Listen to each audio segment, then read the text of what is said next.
Hey, welcome back to the shop. Darren here. We're back with IVAN2104. It's been a little while since we've had a shop video, but today we're going to do a rear disc brake conversion with a kit from Sergey at Lada Moscow. Let's take it over to Sean. He's going to show you what we're doing and why. Sean here. Now, the factory Lada braking system in the back is pretty decent. It's a drum brake system with an aluminum drum to help keep your heat down, which is better than most drum brake systems out there. But they do have their shortfalls. One of them is the park brake system is how you actually adjust your rear brakes up. You have a little adjusting nut, you tension up, and it pulls the cables to set your tension. I don't like that way. You have to crawl underneath the car to adjust it, and on a lowered car, that's a bit of a job. Now over to Darren at the workbench, and he'll show you the parts we're going to put in it. Going over the parts in the kit, you'll see first of all, we've got calipers. They're based off the factory Lada 2108 pieces. These calipers are mated to a 240mm rotor.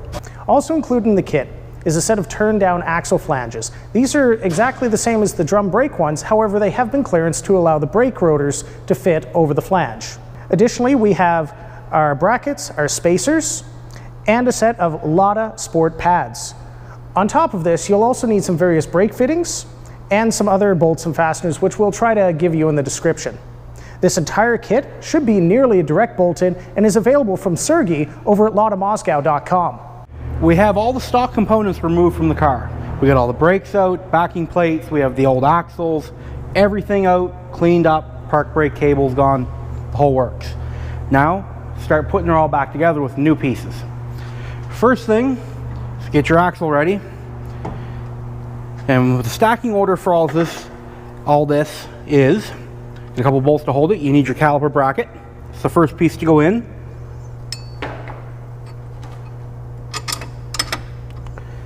With that in, now we take our axle, and there's this little C-clip deal. That goes in between the plate and the bearing in the spot, and that'll help space in and around here and keep tension on the bearing when we bolt the axle in. This is not so nice to put in place. It's a little bit hard.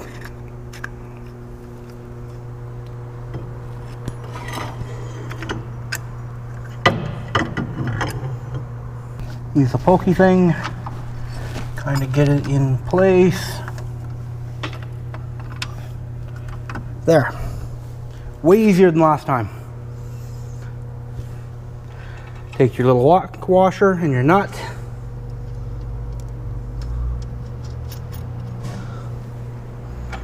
With that in and two of the nuts started, we're going to snug them up a little bit just to take some tension out of the bracket.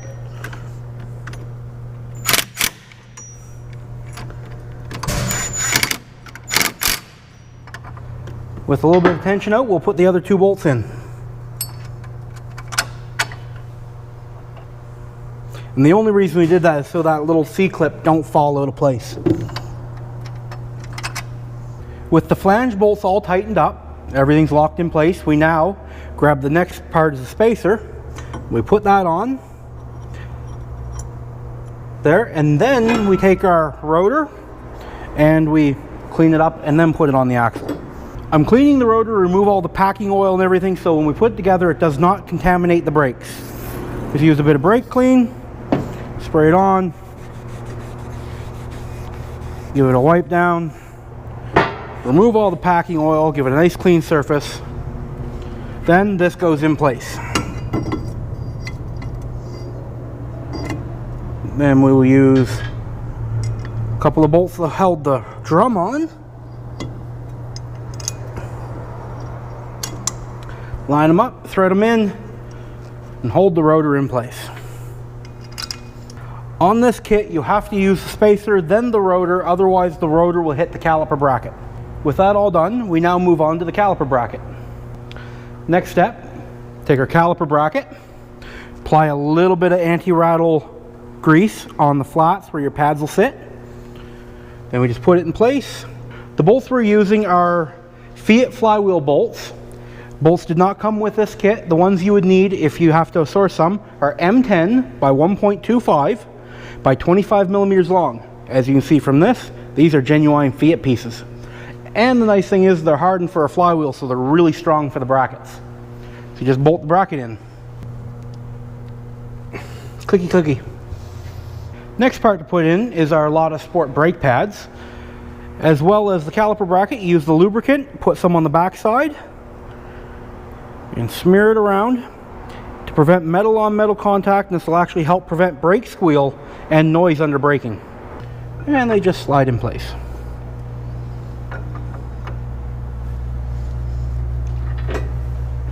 Next part, we take our caliper, we slide that over, and use the supplied hardware, which these actually come with the calipers, to bolt them in. With the bolts in, take a 17mm wrench, you hold the slider pin, stop it from turning, then use a 13mm and tighten up the bolt on the back side. You do that for both sliders, and then this part of the install is complete. Okay, with them tightened up, you now move to the other side, do the exact same process. Then we're going to start showing you how to plumb in the hydraulics to make the brakes work. With the brakes installed on both sides, we've put the wheels down, set her back down, so we can get the jack out of the way. Because now we get to the hydraulic part. We have to cut the steel lines and reflare them to fit the hoses. So we're going to have the hose about here. So we're going to have to cut the line about here. We'll mark it with this marker, reflare them with the new end, and that side will be good. This side's going to be a little more tricky. So you have the big bracket in the way. But we want this basically to be somewhere about here. So we'll mark the line, flare it, and we'll remove the shock on this side for getting at it.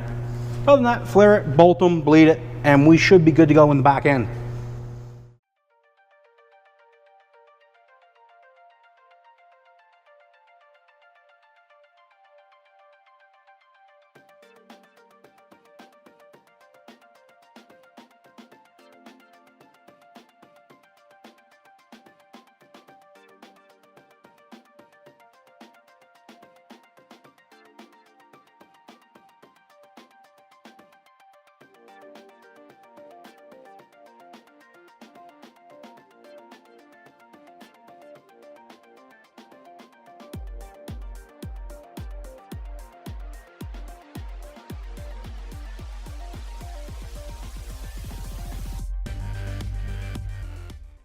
We have the brakes all bled. We have no leaks at our fittings, nothing, everything's good there.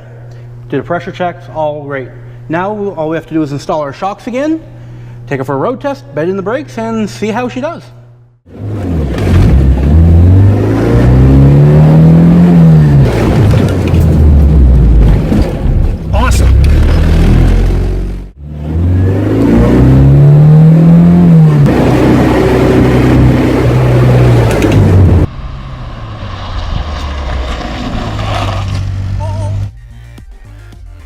So that completes another successful install on IVAN2104. Pretty painless, really, right? Oh, very easy install actually, for something that had no instructions.